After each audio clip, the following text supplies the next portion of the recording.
Well, hello chemists. Today I want to show you something called stoichiometry.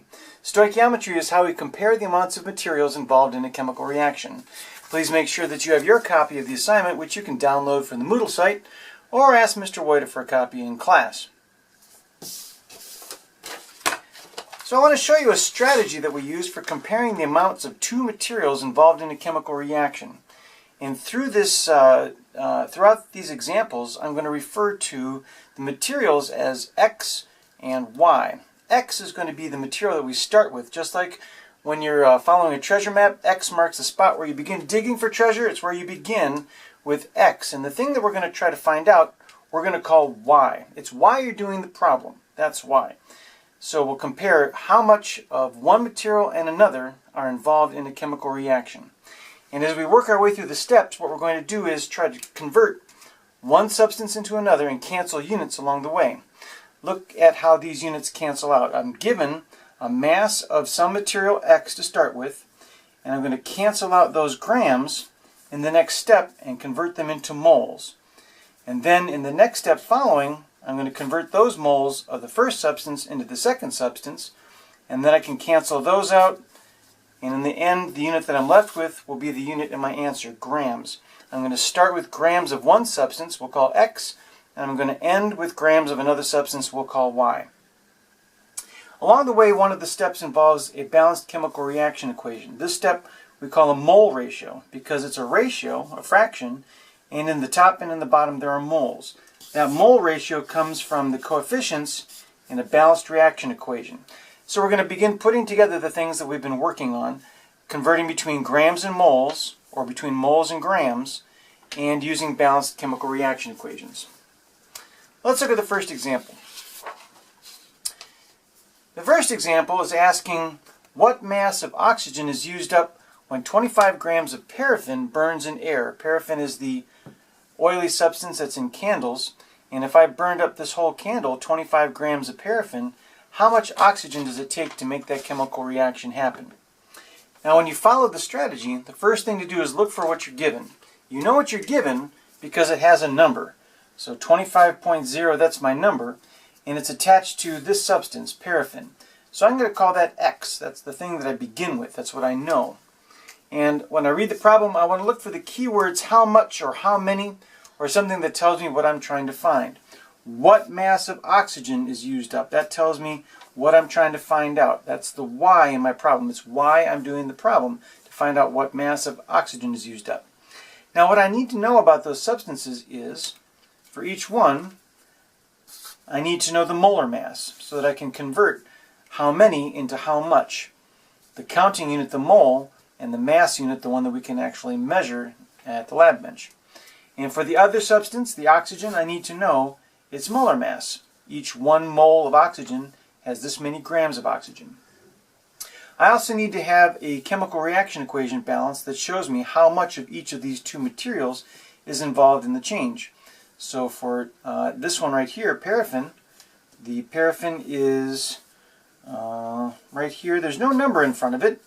Oops, that should be green. There's no number in front of it. That means there's just one of them in the reaction. And for the oxygen, there's a 47 in front of it. That means that there's 47 of those involved in the reaction. So one paraffin molecule reacts with 47 oxygen molecules to make the products carbon dioxide and water. Now that I've identified all the parts of the problem, I'll start putting them together into my solving steps. I'll start with what I'm given. Grams of paraffin. 25.0 grams of paraffin, C31H64. And I'm going to multiply by a fraction. And as I work my way through the solving steps, I'll look up here to see what goes where. Everywhere that it says X, it's going to be about this substance. So 1 mole, my X substance is paraffin. So I'll put the formula for paraffin, C31H64. And on the bottom, the molar mass, which was 436.86 grams of paraffin. The reason I'm doing this is because I know how much the paraffin weighs. Now I want to count how many paraffin molecules I have. And I set it up this way so that units will cancel. Anything in the top and bottom of a fraction reduces to 1 and factors out. Now I've turned grams into moles. The next step, this is my mole ratio. This is the part where I need to look at the balanced reaction equation. These question marks are going to come from the coefficients in the balanced reaction equation. On the top, I'll have moles of my Y substance, the one that I'm trying to find out. 47 moles of oxygen. And on the bottom is the substance that I started with, my X substance. 1 mole of paraffin. The reason I set it up this way is so that the units will cancel. Moles of paraffin will cancel out, and now I'm up to moles of oxygen. I know how much paraffin weighs, and I counted how many paraffin molecules are in that 25 grams, and now I go to the balanced reaction equation and compare how many of each are involved in the reaction. The last step says I'm going to take the molar mass of my Y substance, the oxygen, and 1 mole of oxygen. So 31.998 grams of oxygen over 1 mole of oxygen. And I set it up this way so that units cancel. The moles of oxygen will cancel out, and the unit that is left, that's the one that is in my answer. The question asked me to find what mass of oxygen is used up, so that's why I want to make sure that all the units cancel and that the one I'm left with is the one that I wanted in my answer. Okay, now to do the math. To do the math, we'll multiply all the numbers in the top and write that down. We'll multiply all the numbers in the bottom and write that down. And then we'll divide the top by the bottom. So 25.0 times 1 times 47 times 31.998 equals, and I'll write down all those numbers. I'll do the rounding when I'm all done calculating. 37597.65. And then across the bottom, well, I'm just multiplying by 1, so that's an easy one. 436.86. Then I'll divide the top answer by the bottom answer. And the calculator is going to give me a whole lot of digits. 86.063384 and so on and so on. But I'm only going to keep as many as I'm allowed. In this case, looking back at the measured quantities and counting their significant figures. 3 is my fewest significant figure, so that's how many I'll keep. 1, 2, 3. So my final answer, 86.1. And the unit of my answer, grams of oxygen. So, if you're wondering how much oxygen that really means, you can do the little calculation below. A 2-liter bottle of air holds about 1/2 gram of oxygen. So if I divided my answer by 1/2 gram of oxygen, I would get 172 2-liter bottles of air. If I burn a candle like this, it consumes the oxygen that would be contained in 172 2-liter bottles of air. That would fill a small room. A candle uses up a lot of oxygen as it burns, which is the reason why it's important to have fresh air coming into the room so that you don't use up all the oxygen that you would otherwise want to breathe. If you want to find out more about the chemistry of fire, you can take the Fire Science class at MATC, which is part of the firefighters training program. There's a lot of chemistry behind firefighting. Okay, so that was our first example. We kind of went through that one quickly, but we've got a few more to go. Let's look at the next example.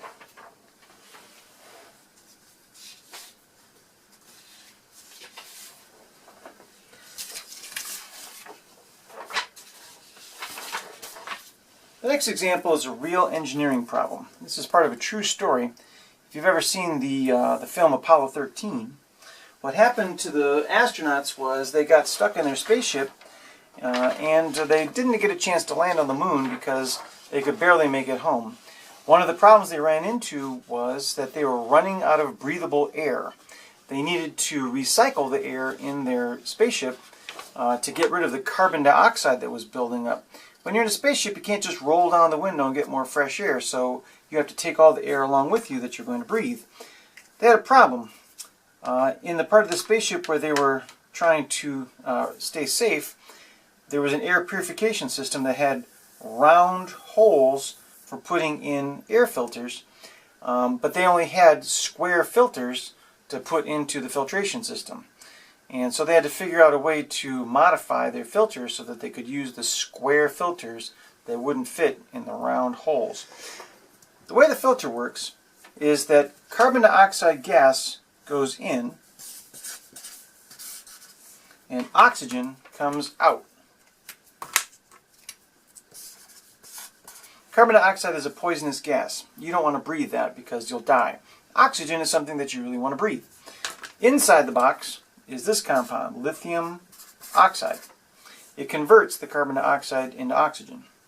And so before the space mission, someone had to sit down and figure out how much of this lithium oxide to send up with the space crew so that the carbon dioxide from their breath wouldn't build up inside the spaceship and poison them, and so that it would make more oxygen for them to breathe. So let's look at the problem. It says, in a spacecraft, carbon dioxide gas exhaled by astronauts reacts with lithium oxide in an air purifier to generate more oxygen gas for the astronauts to breathe. If the purifier contains 500.0 grams of lithium oxide, how many grams of carbon dioxide could it react with? So when you look at the problem, identify what you're given to start with. Look for the number. That tells you that this is the X that I'm given to start with, 500 grams of lithium oxide. Look for the key words, how much, how many. That tells you what you're trying to find out about. Carbon dioxide. It's why we're doing the problem, to find out how much carbon dioxide is involved in the reaction. And then for each of those two substances, you need to know what's the molar mass for my X substance, my lithium oxide. And for my Y substance, what's the molar mass of my carbon dioxide. And then for each of those substances, I need to know how many are involved in the chemical reaction. There are 2 lithium oxides and 2 carbon dioxides in the reaction equation. Then I'll start putting things into the solving steps. Everywhere that you see X, it's going to be about lithium oxide. And everywhere you see Y, it's going to be about carbon dioxide, because that's why we're doing the problem. So start with what we're given. 500.0 grams of lithium oxide. And we'll multiply by 1 mole of that substance over its molar mass. 1 mole of lithium oxide over its molar mass, which is given 45.880 grams of lithium oxide. We did it this way so that we could cancel out the grams of lithium oxide that we were given and count them as moles. The next step is the mole ratio. And to find those question marks, we have to look at the balanced reaction equation coefficients. And so the one on the top, the Y, what we're trying to find out, has a coefficient of 2 in front. So we'll say 2 moles of carbon dioxide. And on the bottom, 2 moles of lithium oxide. We set it up this way so that moles of lithium oxide will cancel out and turn into moles of carbon dioxide, which is the thing that we're trying to find out. The last step, we're going to turn those moles of carbon dioxide back into something that we can mass on the balance. So we'll put the molar mass of carbon dioxide on the top, 44.009 grams of CO2, and on the bottom, 1 mole of CO2, because 1 mole of something equals its molar mass in grams. We can cancel out moles of carbon dioxide now, and the unit that's left is grams of carbon dioxide, because that's what the problem is asking us to find out, how many grams of carbon dioxide. We made sure that what we started with got canceled out, and that we wanted in our answer is the last unit standing. Now we'll do the math. Multiply all the way across the top and write that down. Multiply across the bottom, write that down. Then divide the top by the bottom. This top calculation is easy. 500 times 1 times 2 is 1,000 times 44.009. That's like moving the decimal point 3 places. So we'll write down 44009 for the top. And then on the bottom, 45.880 times 2, 91.760. Then divide the top by the bottom. 44009 divided by 91.760. Calculator is going to give me a lot of digits. 479.60985, on and on and on. Go back and look at significant figures. We had 4 and 5 and 5. Notice I'm not counting significant figures in the other numbers because those are counted numbers. They don't have significant figures. Only measurements do. 4 was my fewest significant figures, so I'll keep 4 significant figures in my answer. 479.6. And my unit, grams of carbon dioxide. So for this much carbon dioxide breathed out by the astronauts, the engineers had to send up a purifier with 500 grams of lithium oxide. So they had to know how much carbon dioxide those guys were going to breathe up in their spaceship before they ever took off, and send up enough stuff with them so that they would not die of carbon dioxide poisoning.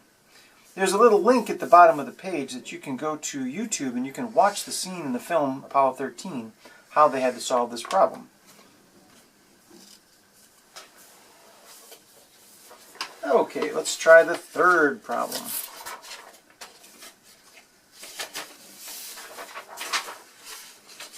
I'm going too fast. Remember, you're watching this on YouTube. You can stop, you can pause, you can rewind. You can watch it now, you can finish it later. Alright, this problem is asking you about the gasoline in your car. The gasoline in the car is combusted with oxygen, producing carbon dioxide and water. And the question asks what mass of water is released when 15,000 grams of gasoline, and that's the formula for gasoline, octane, reacts with the oxygen gas in the air. 15,000 grams of gasoline is about how much you'd fill up your tank with. And octane, if you look at the formula, C8H18, the 8 octo, that's like octopus, has 8 legs, octane, it means that there's an 8 carbon compound. And so we're burning octane with oxygen, and we want to find out how much water is being released. Start with what you're given. The number tells you where to begin. It tells you that you've got 15,000 grams of this formula, octane. And look for the keywords, how much, how many, or something that says what you're looking for. The mass of water is what we're trying to find, so that's why we're doing the problem, to find out H2O, water. And then for each of those substances, for my X substance, I need to know the molar mass of octane. For my Y substance, I need to know the molar mass of water. And in the balanced reaction equation, I need to know how many octanes there are and how many waters there are. Notice I didn't use oxygen here. In the previous two problems, I was looking at reactants. I was comparing the two reactants in a chemical change. This time I'm comparing a reactant and a product. So that's why I used the 18 waters, because that's what I'm trying to find out. It's why I'm doing the problem. Okay, so start with what we're given. 15,000 grams of octane, C8H18. I'm going to multiply, and in this step I'm going to multiply 1 mole of the octane over its molar mass, which is given as 114.230 grams. And the reason I set it up this way is so that units cancel. The unit that I started with, I'm counting how many molecules of octane there are in those 15,000 grams that I put in my gas tank. Next step, I'm going to look at the balanced reaction equation coefficients. And on the top, how many moles of the thing I'm trying to find, which is water. 18 moles of water. And on the bottom, how many moles of the thing that I was given to start with. 2 moles of octane. I set it up this way so that units would cancel. The moles of octane cancel out and turn into moles of water. Last step, I want to turn those moles of water back into grams, something that I can actually measure. So I'll put the molar mass of water on the top and 1 mole of water on the bottom. Because 1 mole of something is equal to its molar mass in grams. Moles of water cancels out now, and the unit that's left is grams of water, which is what the question was asking me to find. What mass of water? Mass is measured in grams. So I made sure that my unit that I ended with was the unit that I wanted for my answer. Now I do the math. Multiply across the top, multiply across the bottom, divide the top by the bottom. So 15,000 times 1 times 18 times 18.015. It's a lot of numbers. 4864050. Check my calculation, make sure I did that right. And then on the bottom, I'll multiply across the bottom. 114.230 times 2 times 1. And I'll write down 228.46. And then I'll divide the top by the bottom. 4864050 divided by 228.46. And the calculator is going to give me, as always, more digits than I can really keep. 21290.59792. Oh boy, that's a lot of digits. How many can I keep? Let's see. I'll look back at my measurements. That one is 2, this one is 6, this one is 5. 2 is my fewest, so I'll keep 2 significant figures. I won't just leave it at 21, because I want to make sure that the 2 stays in its place value, and so does the 1. It's 21,000 grams of water. If you fill up your tank with gas, about 11 or 10 and a half 2-liter bottles full of water will come out your tailpipe. The smoke that you see, a lot of that smoke is just water vapor. Just like on a cold day you see your breath, that's water vapor coming out of your mouth. That's water vapor coming out of the back of your car. And sometimes you'll even see some water dripping out of the back of a car. In addition to the pollutants, water is produced in the combustion reaction as you're driving down the street. Okay, so that was our third example. We'll do one more example, and then you can begin working on those problems.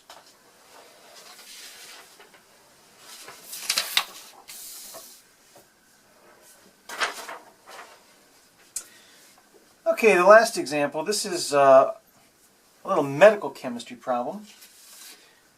If you go to the doctor to get an x-ray of your abdomen, because you have to look at your intestines or something like that, since your abdomen is soft tissue, x-rays don't pick that up so much. Bones are dense, and so x-rays, they can see bones. But if you want to see the outlines of your intestines, you have to drink something that the x-rays can see. And so the substance that you drink is barium sulfate. They make you a little milkshake out of this, and then you have to drink it, about a quart. It's a lot, and it's not very tasty. I had this done about a year ago, and I drank a big quart of banana barium sulfate solution. Yuck. So here's the problem. It says sometimes people have to drink a solution containing barium sulfate, here's its formula, before having x-ray pictures taken of their intestines. The barium sulfate coats the inside of the digestive system, making it easier to see in the picture. Barium sulfate is not soluble in water, and your body cannot absorb it. Barium chloride is used to make barium sulfate, and it is water-soluble and very toxic. Therefore, it's important that all of the barium chloride is used up in the reaction to make barium sulfate, so the patient isn't poisoned. So before you have this treatment done, someone has to sit down and figure out how much sodium sulfate is needed to react with the amount of barium chloride that they're going to put in your milkshake. Because if any of that barium chloride is left unreacted, if they don't use enough sodium sulfate to react with all that barium chloride, some of the barium chloride's left, you drink the milkshake, and you die. That'd be bad because you went to the hospital to get better, right? So let's look at the problem. Look for the number that you're given. There it is right there. 8.4 grams. It tells you that barium chloride is the given substance. And look for the keywords how much or how many, because that tells you what you're trying to find. That's your why substance. It's why you're doing the problem. And so for each of those substances, you need to know what is the molar mass. And you also need to know the coefficients in a balanced chemical reaction equation. Barium chloride is right here. Now, there's no number in front. That means there's just one of them. We don't have to write ones to show that there's one of something because the chemical formula counts itself just by being there. Sodium sulfate, there's just one of those as well. Now we've got everything ready. We can start solving the problem. 8.4 grams of barium chloride. First step is I'm going to turn those grams into moles. So I'll use my molar mass, 1 mole of barium chloride, is 208.23 grams of barium chloride. And I set it up this way so that units will cancel. 8.4 grams of barium chloride, and I'm turning that into moles. Next step, I'll look at the coefficients in the balanced reaction equation. On the top, I'll put moles of my Y substance, in this case sodium sulfate, because that's why I'm doing the problem, to find out how much of that. And I'll put 1 mole of sodium sulfate. And on the bottom, my X substance, the one that I was given to start with, 1 mole of barium chloride. I set it up this way so that units will cancel. The moles of barium chloride cancel out. Now I've turned this into moles of sodium sulfate. But I'm not done yet because I want to make this into grams so I can actually weigh it.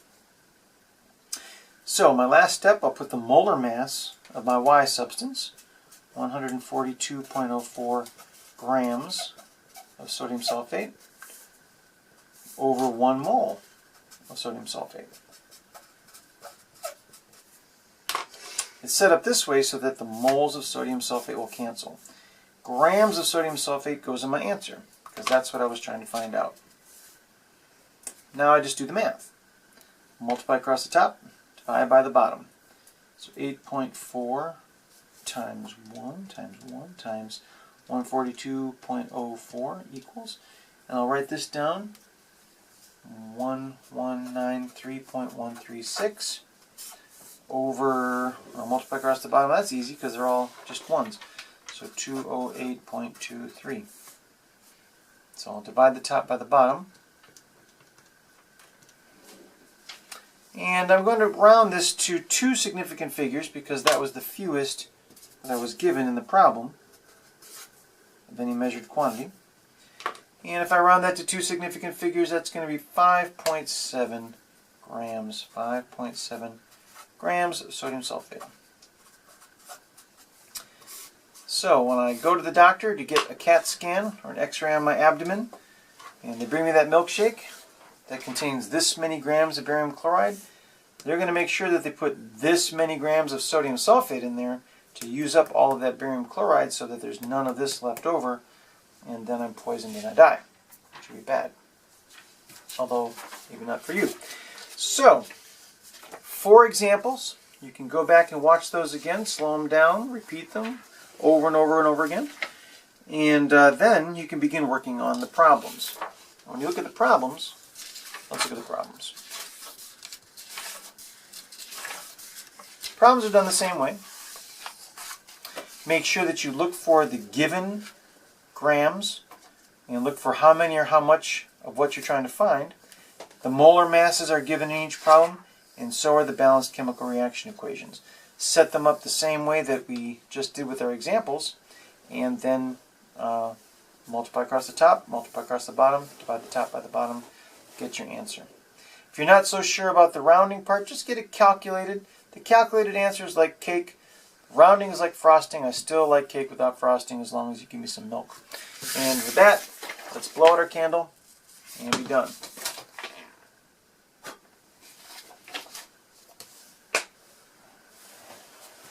Cool.